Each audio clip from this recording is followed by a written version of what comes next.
Hello student, welcome to my YouTube channel physics classes by Bablu Jahangir. आज का जो हमारा टॉपिक है वो है capacitance of a parallel plate capacitor partially filled with dielectric. ठीक है, देखो ये जो हम टॉपिक कर रहे हैं इनसे पहले हम कुछ कॉन्सेप्ट को समझेंगे, उसके बाद जितने भी कॉम्पिटिटिव एग्जाम्स में कुछ क्वेश्चंस जो हैं वो भी हम करेंगे सॉल्व। ठीक है, इन्हीं के ऊपर बेस्ड होंगे।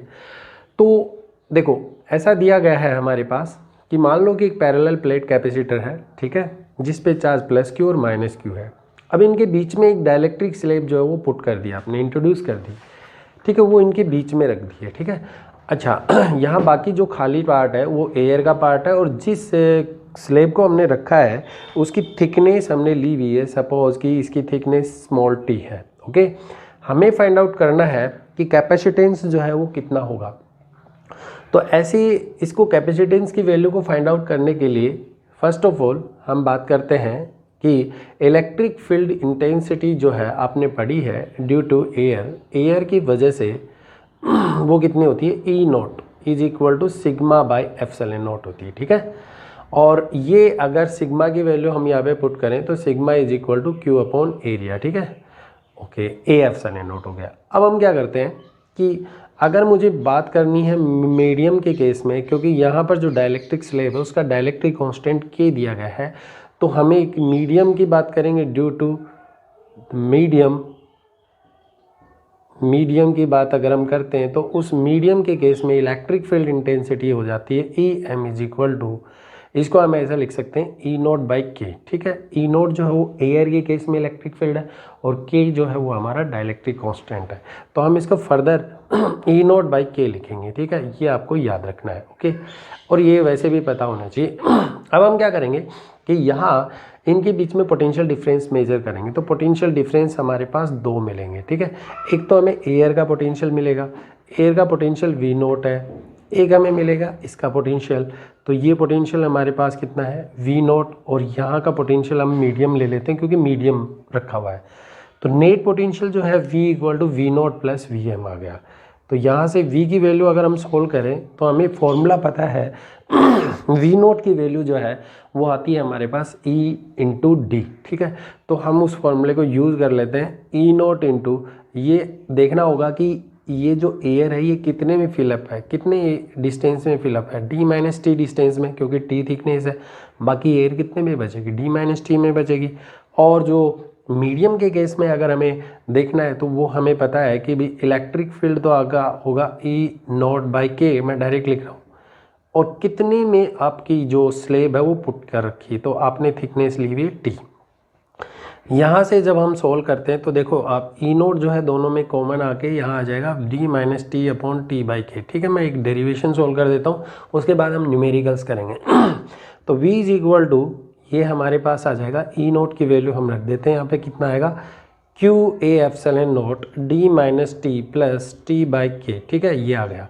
अच्छा, अगर हमें कैपेसिटेंस की वैल्यू निकालनी तो हमें डायरेक्टली पता है कि capacitance C is equal to होता है चार्ज अपॉन, क्या होता है, चार्ज अपॉन पोटेंशियल। तो पोटेंशियल की वैल्यू हमें V पता है जो हम ऑलरेडी सॉल्व कर चुके हैं। तो ये जो आया है हमारे पास ये C आया है, और ये C, इसको C डेस लिख लेता हूँ। ठीक है, ये ज़्यादा ठीक रहेगा, Q बाई वी। तो ये हमारे पास जब V की वैल्यू पुट करूँगा तो मैं इसको डायरेक्ट लिख रहा हूँ Q बाई वी। सोल्व करने के बाद हमारे पास आएगा A epsilon not D minus T upon T plus T by के। ठीक है, that is very important formula, इस फॉर्मूले को आपको याद भी रखना है। ठीक है, डिफरेंट टाइप की सिचुएशन गिवन करके, और आपसे कोई न्यूमेरिकल भी पूछ सकता है। ठीक है, तो ये फॉर्मूला आपको याद रखना है, just keep in your mind. ठीक है, भूलना नहीं है। अब इसके कुछ स्पेशल केसेस की बात कर लेते हैं। तो पहले देखो कोई स्पेशल केसेस हम लेते हैं। तो फर्स्ट ऑफ ऑल अगर मान लो मेरे पास ऐसी सिचुएशन गिवन हो कि अगर ये जो डाइलेक्ट्रिक स्लैब है ये कम्प्लीटली इस कैपेसिटर के बीच में रख दी जाए, कम्प्लीटली फिलअप कर दी जाए, तो कम्प्लीटली फिलअप करने का मतलब है जो थिकनेस वो डी के इक्वल हो जाएगी। अच्छा, थिकनेस अगर डी के इक्वल होगी तो हमारे पास जो नया आएगा सी डेज जो आएगा वो आएगा ए epsilon not D minus D, zero हो गया तो डी बाई के। तो हम इसको ऐसे लिख सकते हैं के ए एप्सिलॉन नॉट अपॉन डी। ठीक है, तो अगर हम इसको सोल्व करें तो ये आ जाएगा के ए एप्सिलॉन नॉट, यानी ए एप्सिलॉन नॉट बाई डी जो होता है वो हमारे पास एयर में कैपेसिटेंस होता है सी नोट। तो हम लिख सकते हैं इसको के सी नोट। एक तो ये आपको याद रखना है, ठीक है। तो हम कह सकते हैं कि जब भी किसी भी पैरेलल प्लेट कैपेसिटर के बीच में अगर हम कोई डाइलेक्ट्रिक स्लैब कंप्लीटली फिलअप कर दें तो उसका कैपेसिटेंस के टाइम्स इंक्रीज कर जाता है। ऐसे ही हम एक और केस ले लेते हैं, ये भी अच्छा है। अगर मान लो कि अगर आपने मेटल ली, अगर आपके पास एक मेटल है तो मेटल का जो डाइलेक्ट्रिक कांस्टेंट है वो इन्फिनिटी होता है। मेटल का डाइलेक्ट्रिक कांस्टेंट इन्फिनिटी होता है। तो अगर इन्फिनिटी को कांस्टेंट एक डाइलेक्ट्रिक कांस्टेंट है तो हम इसकी वैल्यू पुट करते हैं। तो वैल्यू पुट करने के बाद मेरे पास जो रिजल्ट आएगा वो आएगा ए epsilon naught upon D minus T. क्यों आया ये रिजल्ट? क्योंकि टी बाई एप्सिलॉन नॉट यानी समथिंग अपॉन इन्फिनिटी जो है वो जीरो होता है। इसलिए ये फॉर्मूला भी आपको याद रखना है। कब? जब आपको मेटल दिया गया हो। एल्यूमिनियम कुछ भी दे सकता है मेटल के केस में ना, तो हमारे पास ये फॉर्मूले आ जाते हैं। अब हम ना इसको थोड़ा सा और बेसिक तरीके से आगे बढ़ते हैं। इसको मतलब इस तरीके से करते हैं कि ताकि न्यूमेरिकल्स जो है, देखो तरीका यही रहेगा और न्यूमेरिकल को करने का मेथड जो होगा वो इन्हीं के ऊपर बेस्ड होगा, ठीक है। तो अब हम क्या करते हैं कि इसको मैं मिटा देता हूँ। इसके बाद देखो अब हम करते क्या हैं कि यहाँ से मान लो कि ये डाइलेक्ट्रिक स्लैब है और ये डाइलेक्ट्रिक स्लैब को मैंने इस तरीके से डिवाइड कर दिया। सपोज दैट कि मैंने ये डिवाइड कर दिया, मैंने ये थिकनेस अलग अलग ले ली। इसकी थिकनेस T1 ली जिसका डाइलेक्ट्रिक कांस्टेंट K1 है। यहाँ पे थिकनेस मैंने K2 ले ली और ये थिकनेस मैंने T2 ले ली और इस तरीके से T3, ठीक है। तो डिफरेंट थिकनेस की, ठीक है, डिफरेंट थिकनेस के डाइलेक्ट्रिक मीडियम को जब इनके बीच में रखते हैं और हमने मान लिया अप टू सोन यहाँ तक जा रहा है, ये यहाँ तक आपका डाइलेक्ट्रिक कांस्टेंट जा रहा है, Kn हो गया और ये थिकनेस आपकी Tn होगी, ठीक है।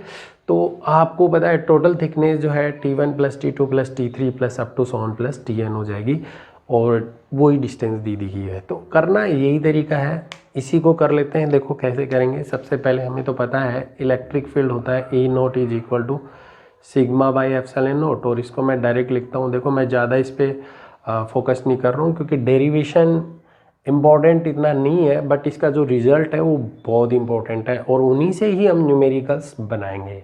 बहुत अच्छे न्यूमेरिकल वहाँ से सोल्व हो जाएंगे, ठीक है। तो हम इसको देखते हैं। तो ई नोट जो है ये वैल्यू आई। पोटेंशियल वही निकालना है हमें। पोटेंशियल कितने का मिलना है हमें? तो एयर का मिलेगा प्लस वो मीडियम का मिलेगा जहाँ डाइलेक्ट्रिक स्लैब पुटअप कर रखी है। तो V इज इक्वल टू हमारे पास आ जाएगा ई नोट, ठीक है। थिकनेस आपके पास है D minus T1 plus T2 plus up to so on plus Tn, ठीक है। ये आ गई थिकनेस। अब ये तो आ गया अपने एयर का पार्ट, ठीक है।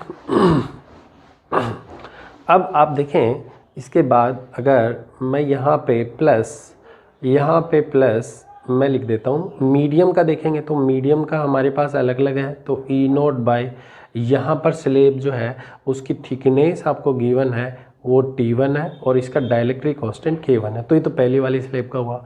ऐसे ही सिमिलरली आपको दूसरी स्लैब का निकालना है। ई naught by K2 into T2 हो गया plus up to so on plus E naught by क्या आ जाएगा Kn इंटू Tn, ठीक है। तो ये आपके पास आ गया, ठीक है। अब इसको आप क्या करें कि ई नोट की वैल्यू जब हम पुट कर देंगे तो मैं देखो ऐसे लिख देता हूँ। ई नोट की वैल्यू थी Q upon A epsilon naught और ये वैल्यू एज इट इज़ यहाँ से यहाँ तक ऐसे ही है। कोई डाउट नहीं है, मैंने लिखा नहीं है, इसका मतलब ये वैल्यू एज इट इज़ ऐसे ही रखनी है हमें। तो हमें C is equal to Q by V रखना है। तो Q बाई वी जो है वो हमारे पास आ जाएगा। Q जब हम कैंसिल हो जाएगा हमारे पास, तो मैं डायरेक्ट रिजल्ट लिखता हूँ। रिजल्ट हमारे लिए काफ़ी इंपॉर्टेंट है। DT1 plus T2 plus up to so on plus Tn और ये आ जाएगा प्लस T1 बाई ये आ जाएगा हमारे पास K1 plus T2 by K2 plus up to so on plus Tn by Kn, ठीक है। तो ये वैल्यू आ गई हमारे पास। तो C is equal to A epsilon naught upon में ये वाला फॉर्मूला हमें यहाँ पे ध्यान रखना है और ये फॉर्मूला इम्पोर्टेंट भी काफ़ी है। और इस फॉर्मूले से हम कुछ केसेस बना लेते हैं। अगर मान लो ऐसा दिया गया है, इफ़ पहला केस अगर हम ले लें, केस फर्स्ट मैं अगर ले लूँ यहाँ पे, अगर मैं बोल दूँ कि जितना भी हमने स्लैब रखा है, ठीक है, अगर वो कम्प्लीटली फिलअप कर दिया जाए पैरेलल प्लेट कैपेसिटर में तो हम बोल सकते हैं कि भाई ये आ जाएगा, डी जो होगा वो कंप्लीट इसकी थिकनेस के सम के इक्वल आ जाएगा।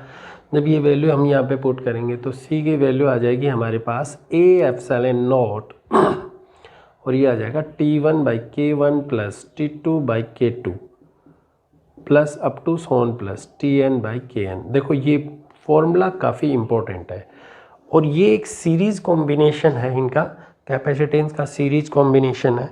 उन्हीं के रिगार्डिंग हम ये कैपेसिटेंस की वैल्यू जो है फाइंड आउट कर चुके हैं। अब मान लो आपको ऐसा भी दे सकता है, अब देखो ऐसे क्वेश्चंस भी आपको मिल जाएंगे जो हमने केस बना के कर लेने हैं। सपोज मैंने कह दिया कि T1 जो है वो आपका T2 के इक्वल हो और आपने जो स्लेब रखी है T, वो उसकी पूरी जितनी भी डिस्टेंस है, ठीक है, प्लेट्स की, उसके कम्प्लीटली फिलअप कर दिया, उसी के अंदर कम्प्लीटली फिलअप कर दिया, तो हम कह सकते हैं कि T1 equal to T2 equal to T equal to D हो जाएगा।